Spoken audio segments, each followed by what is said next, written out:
The Sabres show signs of life. The Devils look like a legitimate Stanley Cup contender.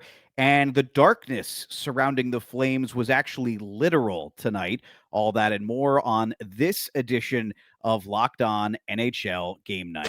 When that final horn sounds, you know it's time for Locked On NHL Game Night. All the post-game reactions to every game across the league, every single night, with insights only the hosts at Locked On can provide. Prepare to experience game day reactions like never before. Only on Locked On NHL Game Night. Your team every day. Hockey fans, welcome into Locked On NHL Game Night, part of the Locked On Podcast Network. Your teams every day. Thanks for making Locked On NHL Game Night your place to get a recap of all the night's action in the NHL during the regular season and the playoffs. We're available wherever you get your podcasts and, of course, on YouTube. Today's episode is brought to you by Gametime. Download the Gametime app, create an account, and use the code LOCKEDONNHL for $20 off your first purchase. I'm Alex Wiederspiel. He's Eddie Garcia. Together, we're recreating the 2014 Stanley Cup Finals right here on Locked On NHL Game Night, where you can get all the latest on the goals, the saves, the big moments, and the stories from the night in the NHL with a big assist from our Locked On local experts. Eddie, it was a good night. We had 3 games, got to really kind of hone in and focus on them. And listen, I was impressed by a couple of performances, but boy, the New Jersey Devils look awfully good right now. We're going to get to them a little bit later, but just my first thought of the night is, man, they look really good. They do, and impressed that they didn't necessarily get it done with the usual cast of characters. And I think that was kind of one of the storylines tonight, that there were some other players stepping up, some of the secondary guys doing some things to get their team's victory, which is obviously important because, as you know, as great as your stars are, they won't be there for you necessarily night in and night out. Other players have to contribute as well. So about team, it's one of the things we love about hockey, right? Even the superstars don't, only play a quarter of the game. So you need other players to step up. And we certainly saw that tonight. By the way, if you didn't get the reference, he's a Rangers fan and I'm a Kings fan. 2014 Stanley Cup Final. So yeah, I'm not trying to relive it, but we're essentially what we're doing here. And I'm from New Jersey originally, so we're also, there's a little bit of 2012 in there as well. But my cousin, who is a Devils fan, has been lording it over me my entire life that the Devils have 3 cups and the Rangers only have 1 since I've been alive. What am I going to do? Detroit at Buffalo tonight. That was actually the national game tonight on TNT. And I was fascinated by this matchup for a couple of reasons. Detroit Red Wings coming in red hot. They had won 5 in a row. And you and I had talked about this, I feel like ad nauseum, because every time the Red Wings won, I felt like it was you and I on together. And it was the response after what happened in game 1. Todd McClellan calls the team out. They reel off 5 straight wins and do it looking pretty good in the process. It wasn't like it was smoke and mirrors. Buffalo starts 0-3, nightmarishly bad start, full of injuries, but they have started to maybe find some signs of life. So the Red Wings open this game getting outshot 8-0 to open the game, but it still remains scoreless.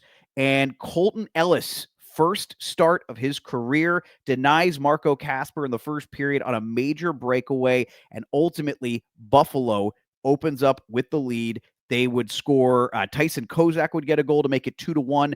Dylan Larkin had a real slick backhand feed in this game to Emmett Finney to make it 2-2. Alex Tuck then provides a screen on a power play goal for Jack Quinn, and one last insurance goal marker for Buffalo. They win 4-2, Eddie. And I got to say, I was one of Buffalo's harshest critics, I felt like, when the season opened. They were so bad in those first 3 games. Like, I watched almost every minute of their first 3 games, and I could not believe what I was seeing from this team that was supposed to come out and play so much better. And maybe we're seeing the same type of response now that Detroit got over these last 5 games in Buffalo. Can Sabres fans peek their heads out, hopefully, at this point? I think maybe a little bit. And I'm with you. It's kind of like the start of a baseball season. Even the Pirates, teams like that think, oh, who knows? It's a new year. Maybe we have a chance. And then very quickly reality sets in. And it seemed like for Buffalo, it set in right away. And I was even making jokes on this show at least you got the Bills, right? But no, they're showing signs of life. They're showing at least some fight. You lose 3 in a row to start the year, and you think, here we go again, and you start to let that set in.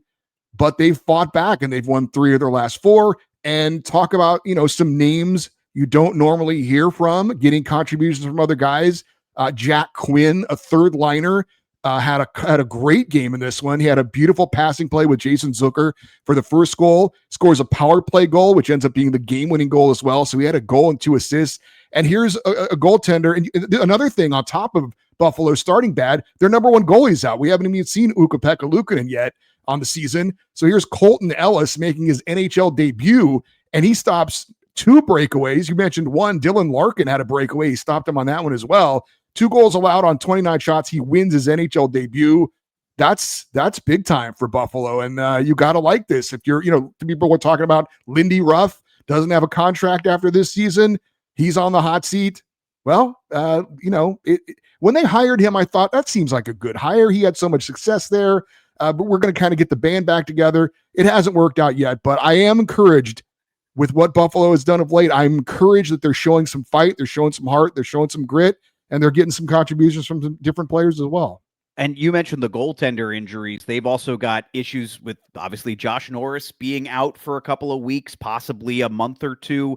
That's going to be a major one. Might not see him back. Now, granted, it's funny to say this. November is only 9 days away, 8 days away at this point. But we're going to see him back theoretically in November. But Buffalo has been getting back on the right track without their number 1 center. If they can get him integrated in, maybe there is a chance that this Buffalo team, who again, I will fully admit, and I'm not going to quite yet go with the full mea culpa, but I will fully admit I was ready to bury the Sabres.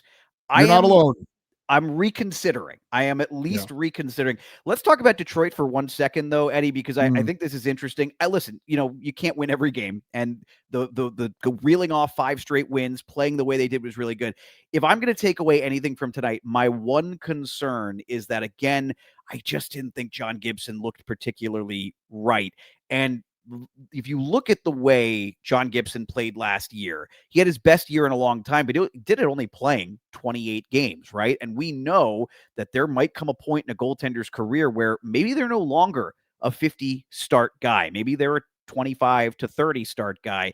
And the thing is, that might be where John Gibson is at now, but boy, you got to think that he should be giving those best starts right now after having one of the lightest workloads of his career last year. And that just has not been the case early on this season. He's been the goalie in both of Detroit's losses, hasn't played well in either of those games. At least he finished this one.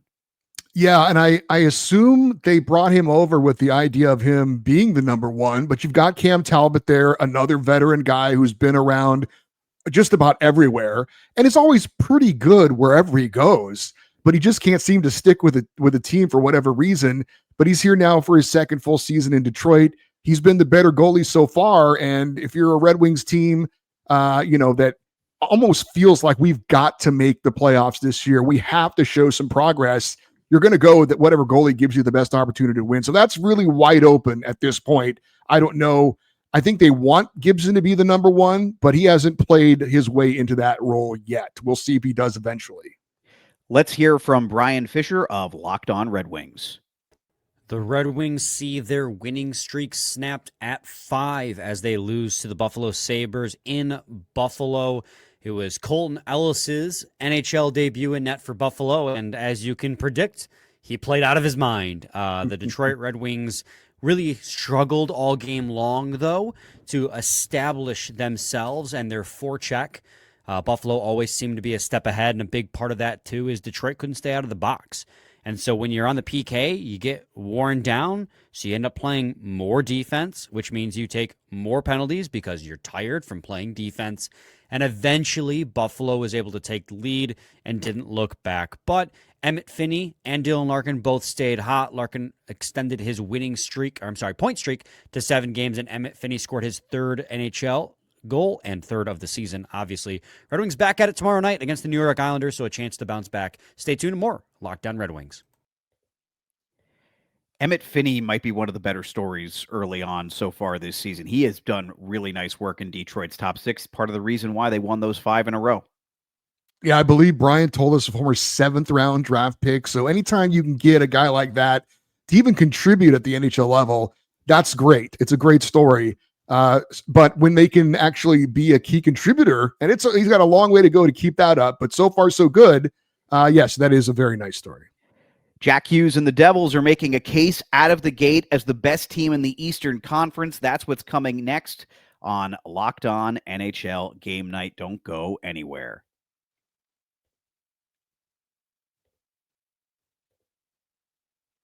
Let's be real. Making excuses doesn't solve anything. We've all heard them before. It's just stress. I'm tired, or it happens to everyone sometimes. But when it comes to performance, sometimes your body just needs a little extra support, and that's where Rugiet comes in. Rugiet.com offers fast-acting, doctor-prescribed treatments for ED designed to help you stop making excuses and start making moves. Rugiet makes it easy to get started. You just connect with a board-certified doctor. It's 100% online. No awkward waiting rooms, no in-person appointments. If prescribed, your treatment gets shipped discreetly to your door. The process is fast, it's simple, it's private, it's all handled by real doctors. It's all about confidence, connection, and getting back to the moments that matter. Visit rugiet.com/LockedOnNHL to get 15% off your first order. That's rugiet.com/LockedOnNHL. And don't forget to use our code LockedOnNHL so they know that we sent you. Rugiet, stop making excuses and start making moves.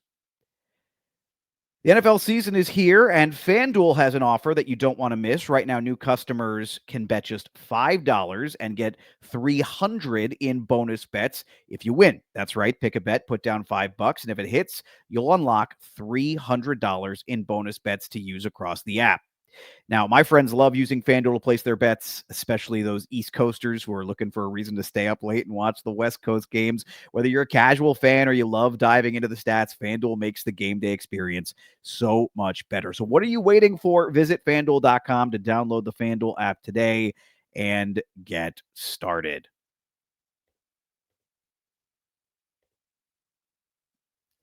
All right, so Alex Wiederspiel and Eddie Garcia here with you as Minnesota and New Jersey in action. The Devils on the back end of a back-to-back.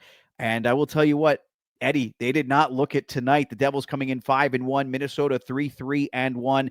And for the Devils, they got off to the scoring not once, not twice, 3 times, all from depth players, as you alluded to at the top of the show. Paul Cotter scores. Brendan Dillon scored from the point. Arseny Gricic scores on the power play 3 seconds into a power play, I might add. I think Matt Boldy might have gotten interfered with potentially on that goal, but never gets called. The Wild did get a Boldy goal later at 5-on-5, which Minnesota has struggled with this season to get the job done. And all of a sudden, it's 3-1 empty netter for the Devils, and they win 4-1 the final. They are 6-1. Eddie, the Devils, are they the best team in the Eastern Conference right now? Well, I definitely think they're in the conversation. I think we always have to remind ourselves what's going on now may not be going on at the end of the year. And even what happens in the regular season, that doesn't necessarily translate to the playoffs. However, as a good friend of mine always tells me, they don't wait till the end of the year to talk about it. You talk about it now in the moment when it's happening. And yes, right now, New Jersey is not only one of the best teams in the East, they're one of the best teams in the NHL. And as I mentioned at the top, the thing that I really liked about this for New Jersey is that Jack Hughes does not get a point. Nico Hischier does not get a point, and they still win relatively comfortably. As you mentioned, Paul Cotter, a third liner, gets a goal. Brendan Dillon, a third pairing defenseman, gets a goal. You get the first ever NHL goal from Arseny Gricic. A beautiful wrist shot, by the way. He's got a nice release there. So other guys stepping up because it's going to be, as I said, it's going to be a team effort. Not as great as Jack Hughes is, and he is great. There's going to be times when maybe he gets the full attention of another team.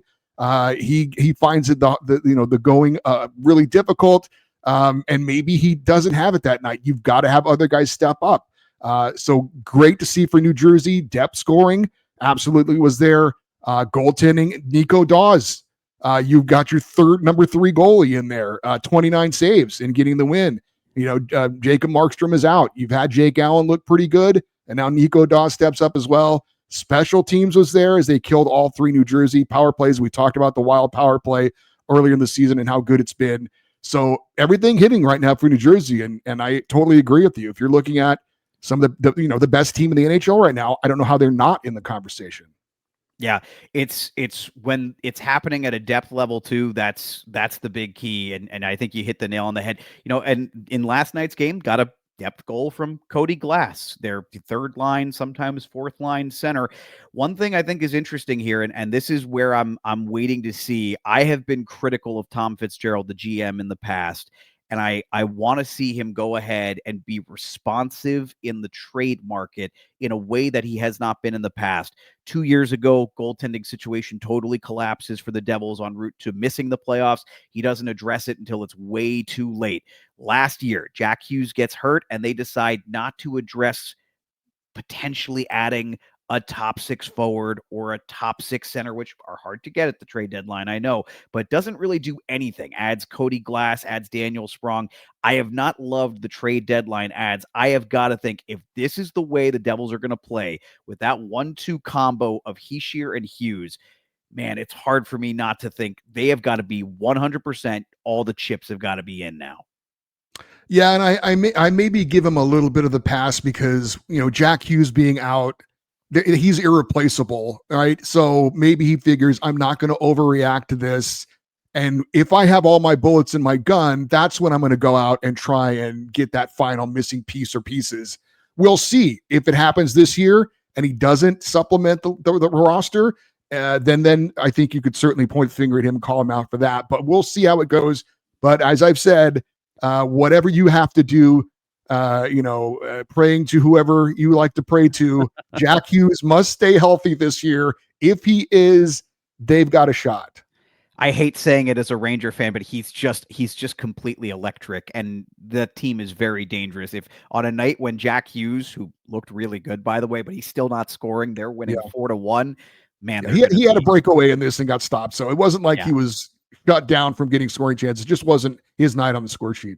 Exactly. Let's talk about Minnesota for a minute before we go to our next break. The Wild fall to 3-4-1 with this one. They've had kind of an uneven start as represented by their record. Power play has been phenomenal. 5-on-5 has been a little bit more of a work in progress so far. And I think before we get to our local expert, I just want to touch with you real quick, Eddie.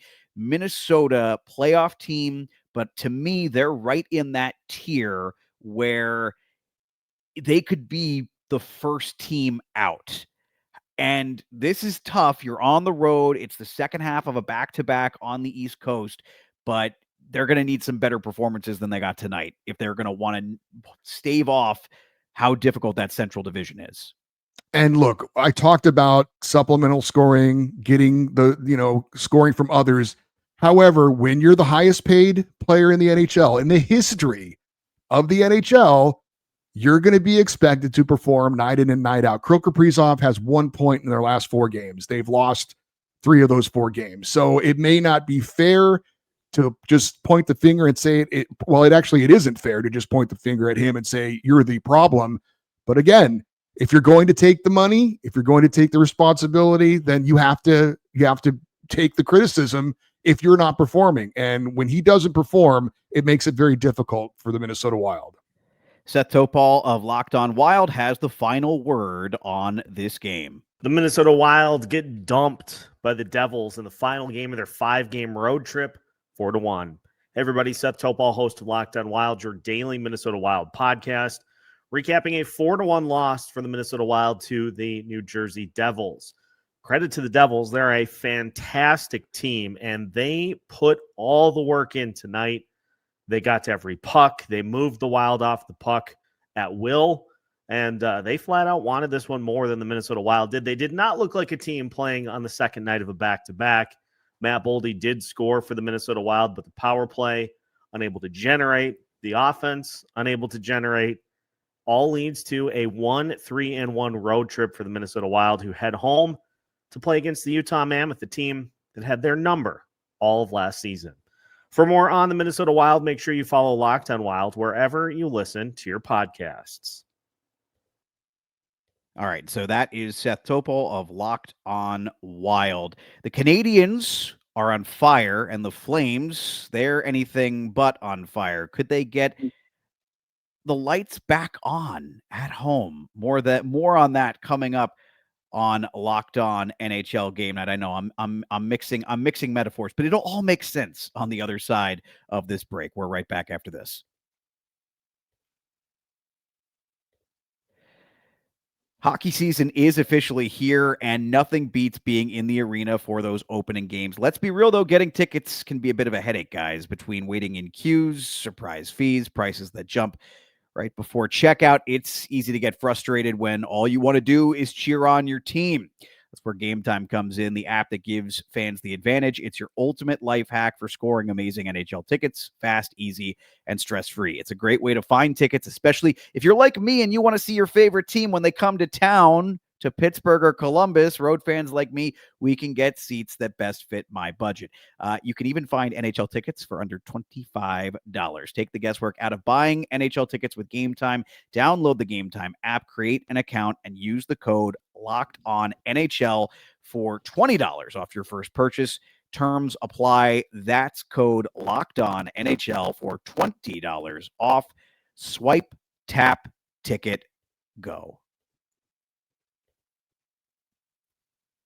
All right, so Montreal and Calgary, and that is our final one. Eddie Garcia, Montreal, big night for them. They needed to get it done, and they did. Yes, they did. And for Montreal, you could say this, I guess, with Detroit and also with New Jersey. Kind of young up and coming teams. But now they have to learn, now that they're having some success, to perform with expectations. Montreal goes on the road. They get into kind of a blue-collar slugfest with a team that's really struggling in Calgary. Lots of shots on goal. By the way, both goaltenders in this game I thought were really, really good. But in the end, Montreal finds a way to win, pulling out the 2-1 overtime victory over Calgary. And again, this one was a bit of a slugfest. This one was a bit of a blue-collar game. Suzuki and Caulfield and Hudson, those guys, they weren't having maybe that, night we're used to seeing where they're just high-flying all over the ice, up and down. And so I thought this was a really nice win for Montreal to prove that they can win one of those low-scoring kind of slugfest type of games, find a way to win, which is what they did. And again, every night it's not going to be the exciting up and down, fast-paced game. Can you find a way to win these types of games when you're expected to? Montreal passed that test. So the lights did not quite work in Calgary tonight, and the Flames thought that they had found the power at the end of that game, forcing a turnover and forcing overtime. And I agree with you, man. Like, boy, what a rough start for Calgary. We will spend a little bit more time on the Flames because they deserve, there's a lot to break down with what's wrong with them right now. But first, let's hear from Laura Saba of Locked On Canadiens. It was one of those nights where you take the 2 points and you run. Hi, everyone. This is Laura Saba of Locked On Canadiens with your quick takeaway from that game between Montreal and Calgary in Calgary tonight. The story of the game was really Jakub Dobeš keeping them in it. An incredible performance by him. Not a lot of help up front. This was not by any measure the best game the Montreal Canadiens have played this season or in a while. And Jakub Dobeš had to come up big, and boy, did he. At the end of the day, Calgary was desperate after 6 losses in a row and now 7, throwing everything but the kitchen sink at him. And unfortunately, they were not able to break through. Well, fortunately for us. At the end of the day, Ivan Demidov with incredible work to feed Mike Matheson to win that in overtime. We have so many things to say about this game, both good and bad. Check out Locked On Canadiens wherever you get your podcasts, as well as on YouTube for more analysis. See you there. I know that it doesn't matter when you get to the playoffs, but Montreal has the type of talent that they're going to have a lot of nights where it's going to be, if they get to overtime, getting the extra point is going to be awfully easy for them because of the amount of talent they've accumulated. Well, Demidov, just the latest example of that. What a dish for him. Yeah, no doubt about it. And when you can start off with Suzuki, Caulfield, and Hudson, that's a pretty nice start. And then Demidov comes out, and he certainly is a magician with the puck on his stick as well. Great feed to Mike Matheson for the one-timer to end this one. So again, I was impressed with the way Montreal was able to find a way to win in kind of a slugfest. They got badly outshot in this one. Now that certainly was a factor that Calgary had 5 power plays in this one, and credit the Montreal penalty kill. They did not allow a power play goal in this game. But I've told you before, I kind of have a little bit of a crush on Jakub Dobeš. I really like him.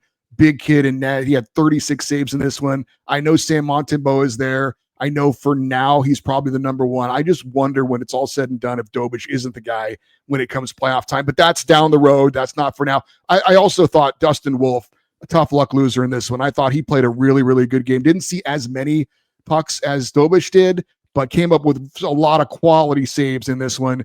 If you look, certainly shots on goal favored Calgary in a big way, but quality scoring chances, it was a lot more even, maybe even a slight edge to Montreal in this one. So I thought that Dustin Wolf deserved a better fate. I know a lot of criticism on him early, with the big contract extension that he signs, which will start after this season. But I thought he was definitely, I would say, to use a baseball term, this was a quality start for him. Didn't get any run support, unfortunately, or enough run support from his teammates. But 7 losses in a row now for Calgary. I know that San Jose doesn't have a win yet, but you talked about making a case for New Jersey maybe being one of the top teams in the East, one of the best teams in the NHL. I think you'd have to make a case right now that Calgary might be the worst team in the NHL. And that's after a tough, hard-fought performance at home against a good Montreal team, but not finding ways to get results. I ultimately don't think that they won't surpass San Jose, because unless they really, to borrow a phrase that I'm very fond of, unless they really Marlinize this team at the trade deadline, I suspect that they are probably going to be still higher than San Jose when all is said and done.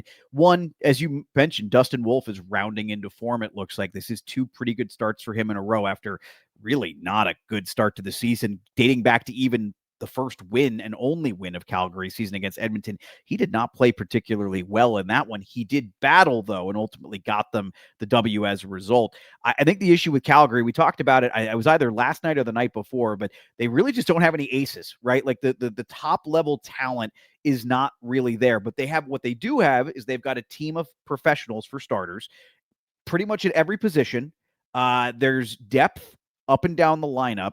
And the other thing that they have that I think is useful is that the guys who have come through the pipeline for Calgary, they're not world beaters by any stretch of the imagination, whether it's, Connor Zary or anybody else, but they're all pretty good middle 6 guys to varying degrees with their scoring ability. And so when you add that all together, this feels like a really bad stretch. But I think the concern is if they have stretches like this, I think you're ultimately going to be right. They're going to be way closer to San Jose than those fans are going to be happy about.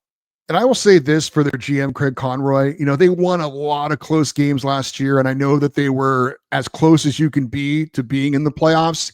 I actually give him a ton of credit for not overreacting and going out and do a lot of crazy things in the offseason.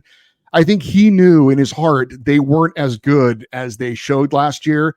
And so he was going to stick to the plan, stay the course. And now maybe we're kind of seeing a little bit of what the real Calgary Flames were. And maybe in the long run, it is a benefit that he didn't overreact to the season they had last year and is still on that course of getting this team turned around and back on track. All right, real quick, rapid fire, just one question. So Rasmus Andersson, Nazem Kadri, and his name is escaping me, at the Blake Coleman, probably the 3 most interesting trade assets for Calgary. If I give you an over-under of 1.5, over or under that number for that many players being traded of the 3 I just mentioned? I would go over. Wow. Okay. Things going to get interesting in Calgary. Guys, if you want complete coverage of your favorite NHL team, there is a Locked On NHL Team podcast and YouTube show just for you, because we have one for every NHL team. New Jersey, we have a new one starting up here soon. Yes, Zach Berman, welcome. Welcome, Zach. Calgary, well, that's why we spent as much time on the show today. We're still working on getting a new Calgary host. This show, Locked On NHL Game Night, is here for you each and every night of the regular season and the playoffs, wrapping up the night in the NHL. Don't forget to like and subscribe to this show if you're watching on YouTube. We want to hear your thoughts on tonight's games and all the games in the comments section. That will do it for this episode of Locked On NHL Game Night. He's Eddie Garcia. I'm Alex Wiederspiel. Thanks for listening and for watching Locked On NHL Game Night, part of the Locked On Podcast Network, your teams every day.